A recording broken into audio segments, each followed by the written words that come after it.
Hi, everybody. Welcome to Conscious Conversations. I'm your host, Katie Augustyn.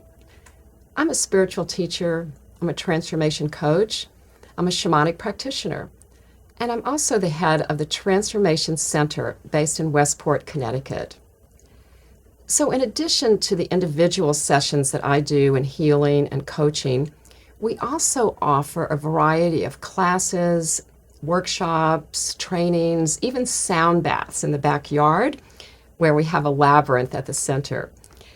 Yeah, so, we're going to put up the website and you can check out the events there at Transformation Center CT for Connecticut.com because they change every month. So keep going back to find out what's going on.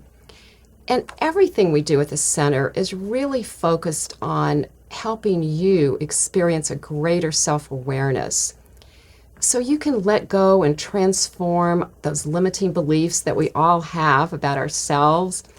And then you can tap into your inner knowing and really find out who you are. And from that place, then you can consciously create a life that you love.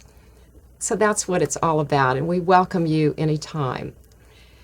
So thanks for being here for Conscious Conversations. And I started this show because I really wanted to talk and have conversations with people who are in the process of consciously creating a life that they love.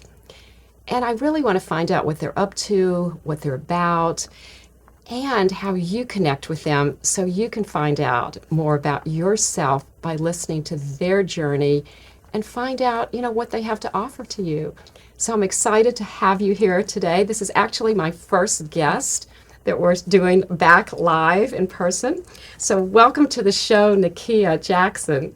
Oh my God, Katie, thank you so much for having me. I'm beyond excited to sort of be here and to be your first guest back I live. It's know. exciting. How It's cool is exciting. So that? cool. Thank you so Yes. much.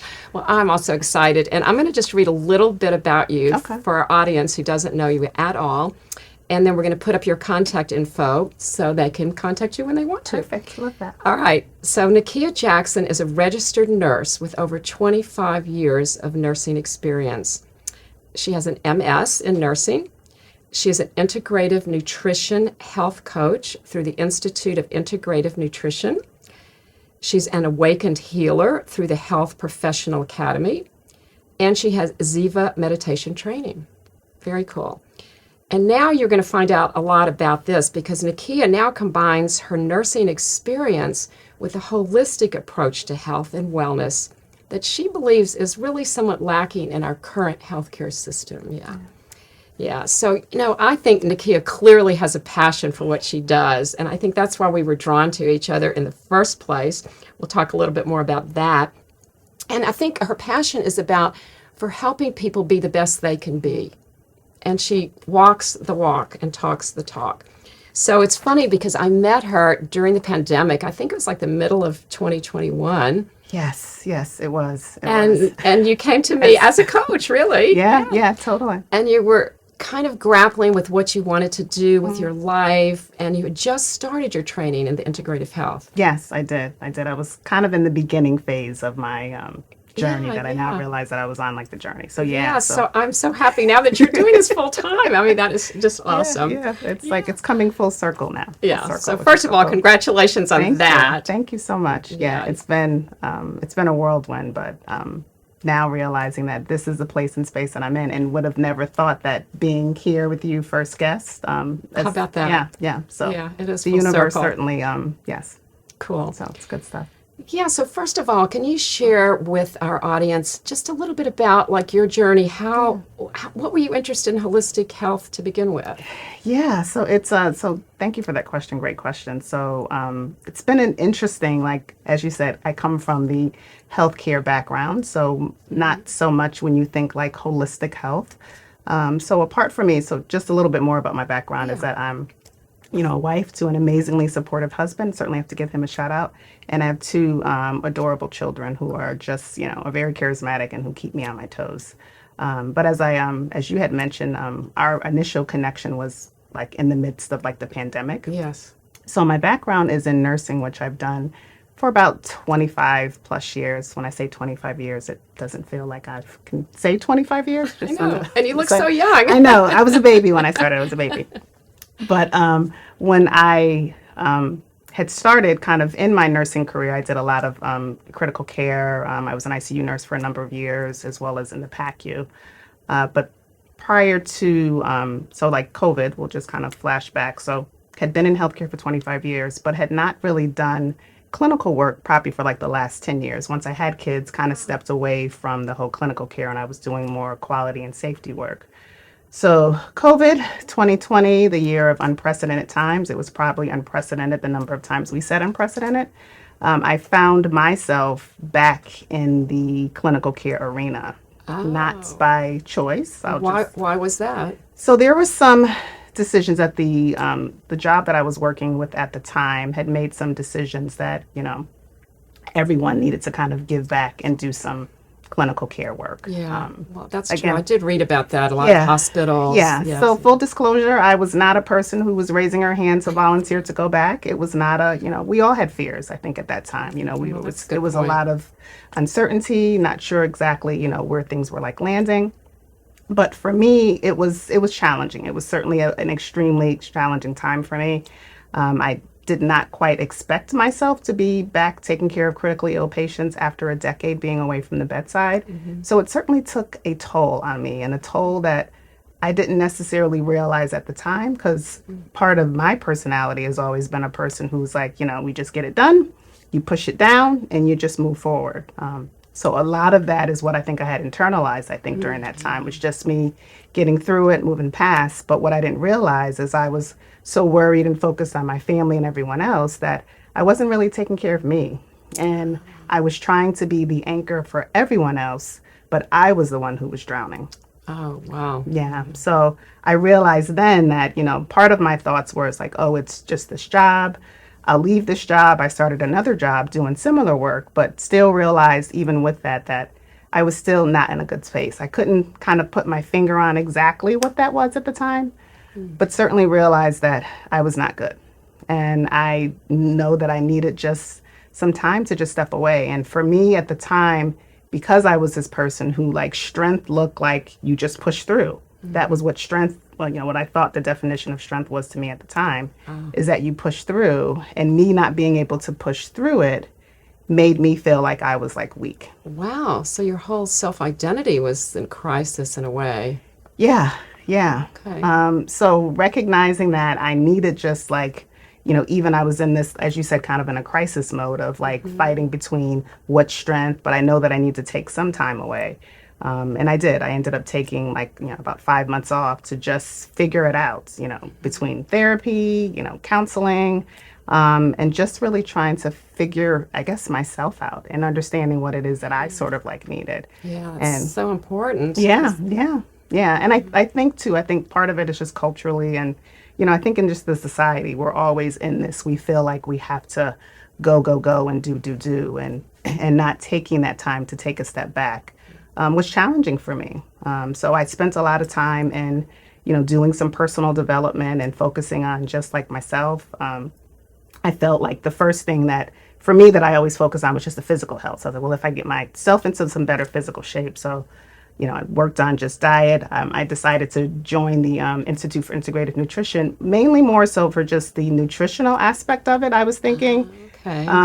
Not going into it initially to be a coach. That was not my initial thoughts. It was more for my own. More for yourself? For myself. Your own health and well-being. Yeah, for my own personal health and well-being. And I think during that and kind of going through it, it really opens me up a bit more to really kind of understanding myself. That is so interesting, because that's really how it works. It's totally is. At the time, I didn't see it. And as I kind of continued on through this path and journey, I realized that what I thought was a weakness, what I considered to be strength, was the pushing through, is that I realized that strength looks different. Strength is not always the me needing to push through to push it down and push through, but it's also realizing that when you need to take a step back and focus on yourself, that's also strength. It's also courage. So for me, it was just really looking at it at a very different approach and Changing the realize, way you look at it. yeah, and realizing how important like self-care is for you. So that's a big part for me is that I'm realizing how important it is for us to take care of ourselves. Right. So it was basically a type of crisis that caused you to work on yourself and realize these things. Is Yeah, that pretty accurate? I would say Yeah. at the time, yeah. And it's funny now because being able to tell this story now, and I think we had met when I was very early, and I think in the beginning of my journey and still figuring stuff out. But it was hard to even to tell the story because I was so attached to my story. And the more I told the story to people, I certainly would get validation of that's awful, that's terrible. So it was like that was what was kind of It kept you in it there. kept me in Yeah. there. Like the story was so compelling that it was just I wanted to hold on to it for so long. Maybe you were using that as a way to define yourself.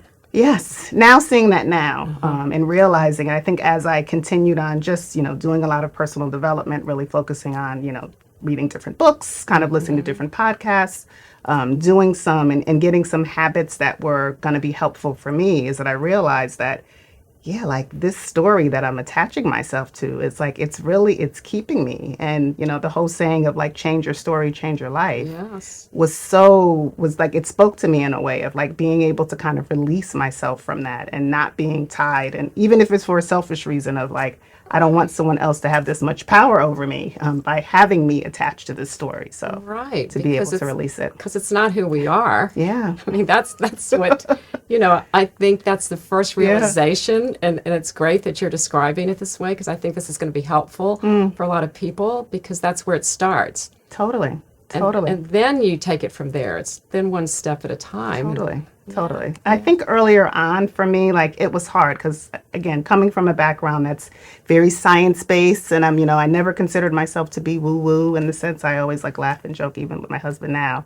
I mean, now I feel like that's a part of who I am. Right. But having some particular habits to help me kind of anchor in just what is important when I talk about even like with self-care, like because for me it was I always focus on everyone else between job, family, kids. Everything else was like the priority and the worries. And once I realized that I can't be good to anyone else until I'm good to myself, and that it's not selfish, was such like okay, like A real revelation. yeah, it was such a just an eye-opening, mind-blowing just experience, and then really trying to anchor in habits for myself that allow me to make sure that I'm that I'm good every day as I'm going outwards. So can you share some examples of what works for you in that regard? Oh yes, so funny. And you had mentioned that I had done like the Ziva meditation. Yeah. So I was not a person, full disclosure, who was a meditator. Like I was one of those people that tried. Even when I was talking with my therapist, was like, "Have you tried meditation?" And I was like,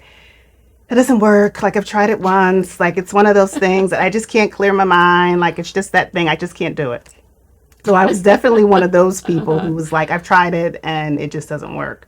But what I realized is I'm like, okay, let me give this like a try and let me do it in a way that is not just me trying it once, but let me really immerse myself in it. So I ended up signing up to actually do an online program and training. And what I realized is that it is a practice, and practice means that you have to consistently do it. It's not just a one and done. But it has been something that has been so life changing for me. I meditate, full disclosure, I meditate every day. It's a part of it's like brushing my teeth. Like I brush my teeth for my own personal hygiene. And obviously, I mean, I did brush my teeth today, just so you know. But also as if I go out into the world that I'm not putting my bad breath on anyone. And I think of meditation the same way. Like I meditate every day so that I can be well, so that I'm good for myself, but also that I'm not putting any other bad energy out into the world. So I think about that in the same way as that. So it's what keeps me like grounded. It allows me to be able to, to kind of shuffle through some of the stuff that we accumulate all the time in terms of like the daily stress. Because it's not to say that you're not going to have stress. You need a certain level of stress in your life. So it is definitely one of the most grounding things that I do for myself every day. It's like I start off, it's my morning ritual is that I meditate. That's awesome. Yeah. And another thing that I do too, which again, I wasn't a person who was a big yoga person before, but I do yoga also every day. And yoga for me, it looks different. Like some days it's just 10 minutes because that's all I got. But any way to really be able to just move my body in a way Yeah, is just so to be key. be in your body, Totally. and also just the whole philosophy of yoga. Yes. It's not only the movements and the Yes. poses, but just that way of being. Yes. And that's Yeah, such a yeah, great point yeah, because yeah. I think I was a person who initially just saw it for just the physicalness of it, but seeing it more like it is more of a spiritual practice. Again, it's a practice. It's something that you have to do every day. Like it's not just a one and done, but I use the yoga as like the mat is just like my almost like I guess like analogy for like life. It's like what I practice on the mat. There are some challenges. Sometimes I fall over, but I get back up and I try to continue on. And it's like the same thing with like life, like there are going to be challenges. You fall down. You may not necessarily get this right, but you have the I love ability to that. kind of get up again to I just be love able to that. do it. So yeah. Beautiful. That's awesome. Well, thank you for sharing that. Yeah. And the other thing that I'm curious about, and I bet our audiences as well. So, what is holistic health anyway? Like, Yeah. what is a holistic health coach? Yes, great question. Great question. So I think, we all have this whole view of what, holistic is. And I think when people think health, a lot of times the initial focus is just on the like your physical, like whether it's your physical activity, as well as just like your nutritional like aspect, which is a huge part of our overall health. But it's more to us than just the physical and kind of what we eat. I mean, it's kind of the basis, but we also have to make sure that we're nourished in other ways of things off our plate. So making sure that that we have in our connections and relationships with people that we have that is also incorporated. Our home environments, your spirituality, like that you have all of those other pieces that also make up you because we're not just the physicalness and just the food because you can eat all the green veggies in the world, but if you have some other kind of untapped into like emotional or some other mental you know issues that you haven't necessarily like addressed, then yeah, it doesn't even matter with that. So making sure that we're tapping into the whole you and not just the parts of you because we're all whole people. So, is it literally the mind, body, and spirit? Totally So, that. that's the holistic approach. Yes. So, that's why you have all the different trainings, the background that you have, so you can help people in all of Yes. those ways. Exactly. Yeah. So, when they Exactly. come to you, like, what is a typical client want, or what do they need, or something like Yeah, that? so initially, so as I said, like people initially focus on because it's initially about the physical. It's like either I want to lose weight or I want to Oh, have, I need to eat better. So those are the initial draws that people initially come to me for. yeah.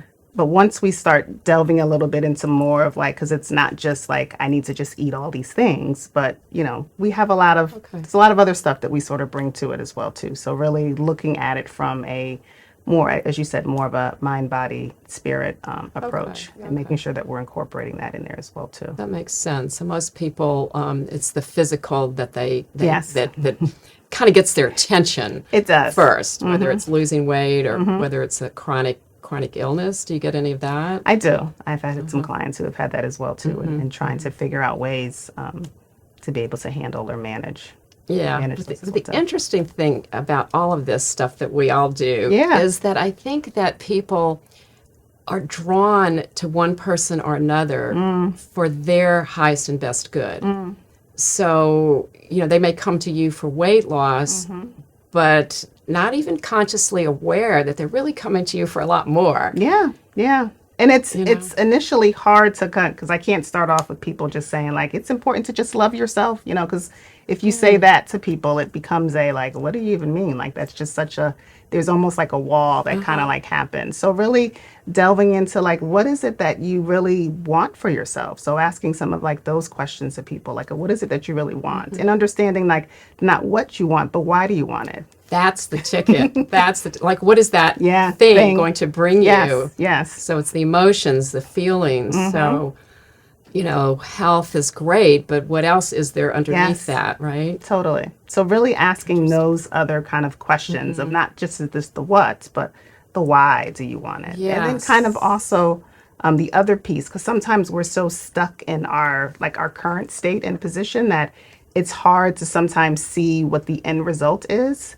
So allowing people sometimes to think about like, if your goal is, say it is, like if it's weight loss or whatever, like how, like, if you're envisioning yourself sort of like if you've already reached that goal, kind of like, how do you see yourself? What are you doing in that particular like area? So really helping people with like life visioning past just their current state of, this is the state that I'm like stuck in. It's like, yeah, but you know, this is temporary. There's so much more potential that you have that we haven't necessarily tapped into. So really getting Yeah. people to really tap into their potential. Right, and just see the possibilities. Yeah. That's what I love. I just love the idea of just possibilities. Yeah. That's really, It opens you up to so much yes, more. And I yes. think it's a thing that I don't think that we do enough of. It's almost like I think we lose that from like childhood or something. Like you're just not supposed to be able to like dream or like envision. But it's such a huge part Right. of the work that I really try to bring for people is Yes. that piece. And it's a huge part of conscious creation, which is something that I've been more Yeah, interested in totally, recently. yeah. And because if you can't envision something, then it's not necessarily going to manifest. Yeah. You know, it could accidentally, you know, that's, could, you it know, could. unconsciously you can Yes. create, as we all do. Yes. But to have that vision and then live into it as though it's already there. Totally. Right? Yeah. So you can be that person, that healthy person, that vibrant person before you even, quote, reach your goals, Yes, right? yes. It's like living like you're kind of there now. So thinking about yourself in that new life for like yourself. Again, like the potential piece is so big that I don't think we spend enough time just allowing ourselves to just, you know, envision and to dream. And, you know, Yeah. Yeah. So do you also help people with, you know, what I also like to work on is they're changing their limiting beliefs about themselves? Is that a big part of it too? Yes, there is, and I can speak a lot of that from my own experience because I had a lot of limiting beliefs of, Yeah. you know, stuff from childhood that I didn't even know that was just still there. That was, yeah.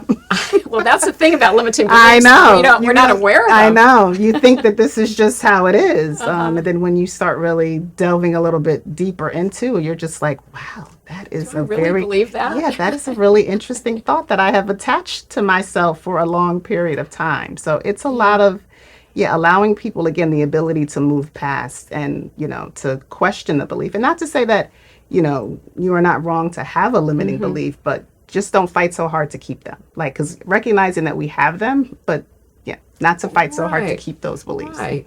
And that there's so many more possibilities Yeah. if you can change that belief. Like, Yeah. well, who would you be if you didn't, you know, like originally it sounded like you believed that to be strong you had to push down, like you were saying, push down and go through. Yes. Like, yes. who would you be without that belief? I know. Well, clearly I know. it worked for you. You know, and it was a way, I think, to grow from that. So recognizing that yes, that it kind of propelled me to where I am now, but then being able to take me to the next level and the next step. Like I needed to be able to release that. Like I can't still continue to hold on to that belief of that's what strength looks like all the time. Like you know, or I wouldn't be in this place and position that I am now. Yeah, it's totally agree. That's a good point. Yeah.